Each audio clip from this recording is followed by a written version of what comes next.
Hi guys! Welcome po sa aking channel, Aral-Aral din pag may time. So ang tuturo ko po sa inyo ngayon is kung paano kayo makakagawa ng vector art.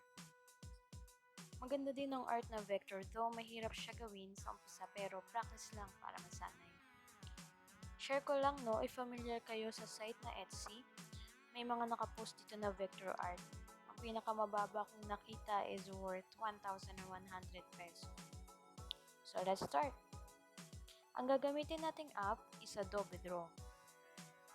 Kung wala ka pa nito, download mo lang sa Play Store.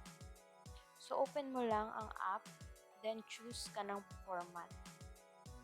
So meron po tayong dalawang format. Digital illustration or print.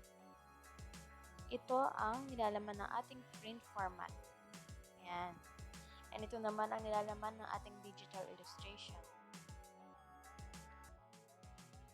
So, click lang natin yung add button dun sa gitna ng iyong screen. Sa gilid ng cellphone mo, may nakalagay na plus. I-click lang natin yung image layer. Then, choose ka na ng image mo na gusto mong i-edit. So, ayan na. Nasa front na natin si the rock. So, add muna tayo ng layer. Anyway, mahalaga ang layer sa paggawa ng vector art. Para pwede nating mapatungan ng kulay ang isa pang kulay. Later, pakikita ko po sa inyo kung ano po yung silbi ng layer.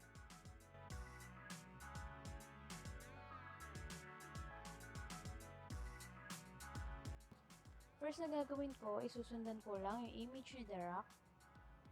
Anyway, ako ginagamit ko na size ng pen is 0.5.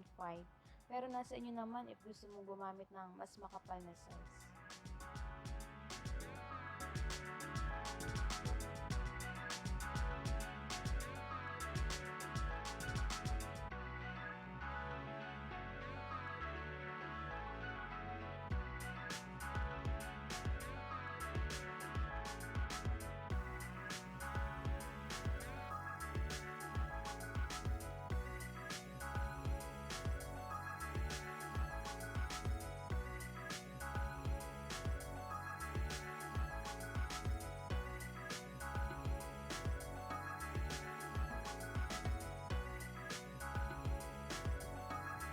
So, kailangan lang mag-connect lahat ng line para ma-fill natin yung buong face and neck ni the rock.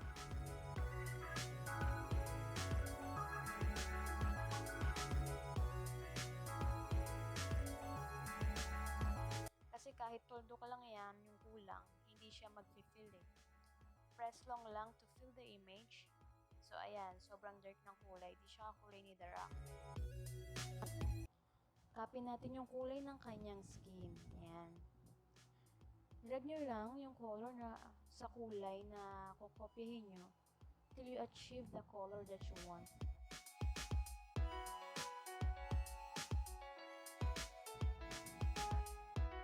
Wala namang problema no kung tabi-tabingi ang linya nyo.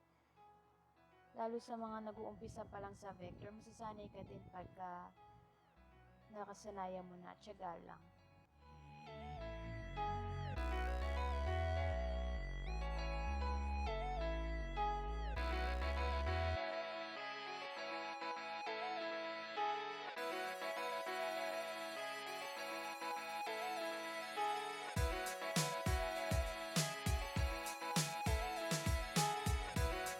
Kailangan lang talaga is matyaga ka mag-copy ng line.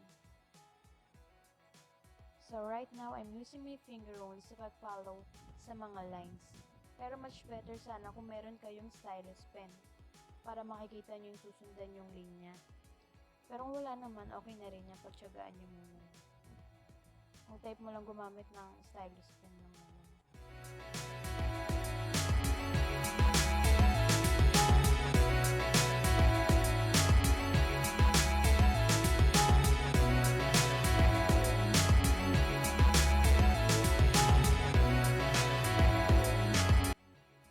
So, zoom in nyo lang siya kung hindi nyo makita yung image. Ayan, para mas makita nyo yung mga lines.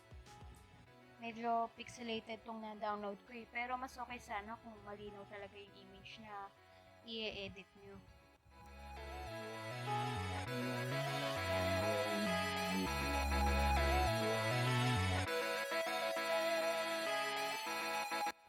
Well, anyway guys, ang style ko sa paggawa ng vector, kinokopya ko yung kulay ng susundan kong line para yun yung maging kulay ng pen ko.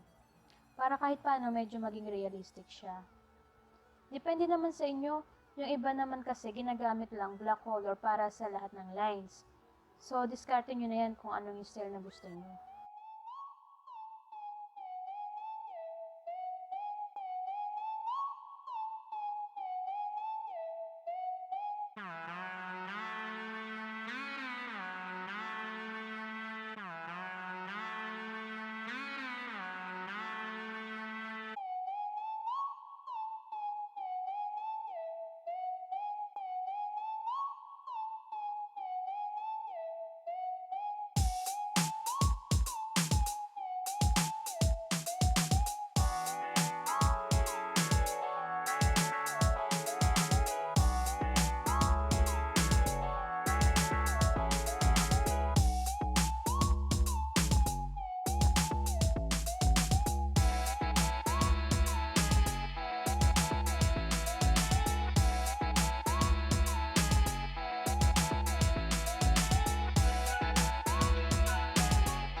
So, umpisa lang talaga guys, medyo malilito kayo. Pero pagka nasubukan nyo na yan, masasanay din kayo. Double click nyo lang po yung layer para ma-hide po yung layer. Then, double click lang po ulit para mabalik yung layer.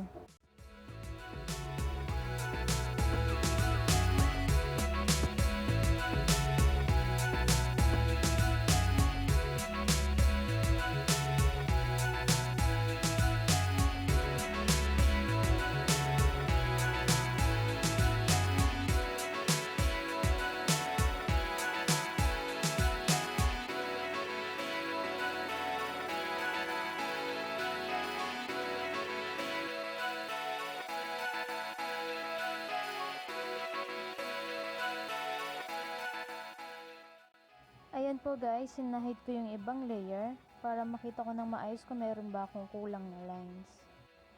Still nasa inyo pa rin po guys kung ilang layer po ang gusto nyong gamitin. Yung iba kasi gumagamit lang hanggang 3. Isa sa buhok, para sa kulay ng balat, and then para sa lines ng mukha.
So kung napapansin niyo guys, no, mabusisi talaga ako sa shadow.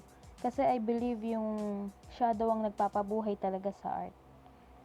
Pero kayo, nasa inyo naman po yan kung anong style ang gusto nyo. On my next tutorial guys, I will show you kung paano naman gumamit ng black color of pen lang and one shadow lang. Please subscribe to my channel, then click the bell button para po ma-update kayo on my next video. Thank you!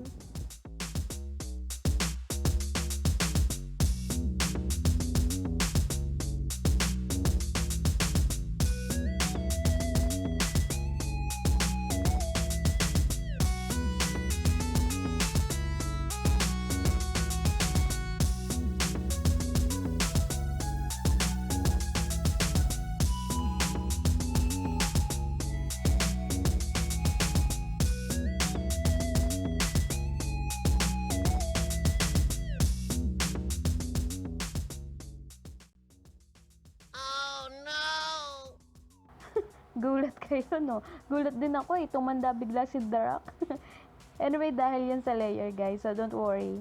Later, pagka dinouble click ko ulit and in-unhide ko yung layer, makikita po muli natin si The Rock. Ayan na ulit siya. Tanin! O, diba?